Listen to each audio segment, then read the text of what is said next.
আন্দোলনকারীরা যদি আলোচনা করতে চায়, আমি এখনো রাজি, যে কোনো সময় তারা আসতে পারে। দুর্নীতি দমন কমিশন দুদক সম্প্রতি ক্ষমতাচ্যুত সাবেক প্রধানমন্ত্রী শেখ হাসিনার বিরুদ্ধে অবৈধ সম্পদের অনুসন্ধানে নেমেছে। রোববার 18 মে কমিশনের সিদ্ধান্ত অনুযায়ী একটি অনুসন্ধান দল গঠন করা হয়েছে, যার নেতৃত্বে রয়েছেন দুদকের উপপরিচালক মাসুদুর রহমান। দলটি শেখ হাসিনা ঘোষিত ও অঘোষিত স্থাবর অস্থাবর সম্পদের হিসাব, আয় ব্যয়ের হিসাব এবং কর সংক্রান্ত নথিপত্র পর্যালোচনার মাধ্যমে প্রকৃত তথ্য বের করে আনবে। সূত্র জানায়, অনুসন্ধানের আওতায় শেখ হাসিনার বিরুদ্ধে দেশে ও বিদেশে সম্পদ অর্জন, অর্থ পাচার, সরকারি প্রকল্পে দুর্নীতির অভিযোগও রয়েছে। ইতিমধ্যে পূর্বাচলে প্লট জালিয়াতি সংক্রান্ত মামলায় চার্জশিট দেওয়ার পর আদালত শেখ হাসিনার বিরুদ্ধে গ্রেফতারি পরোয়ানা জারি করেছে।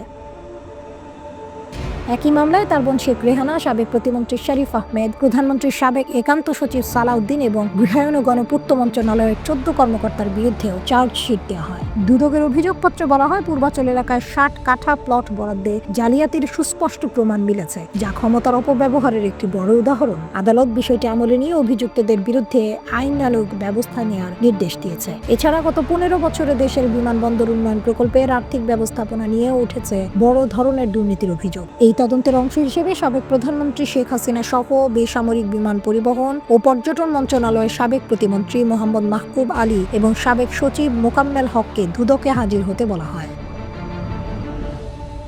তবে এই তলবের পরিপ্রেক্ষিতে তাদের পক্ষ থেকে কোনো জবাব পাওয়া যায়নি। দুদক জানিয়েছে, অভিযোগের গুরুত্ব বিবেচনায় প্রতিটি দিক গভীরভাবে খতিয়ে দেখা হবে এবং যাদের সম্পৃক্ততা পাওয়া যাবে তাদের বিরুদ্ধে আইনি ব্যবস্থা নেওয়া হবে।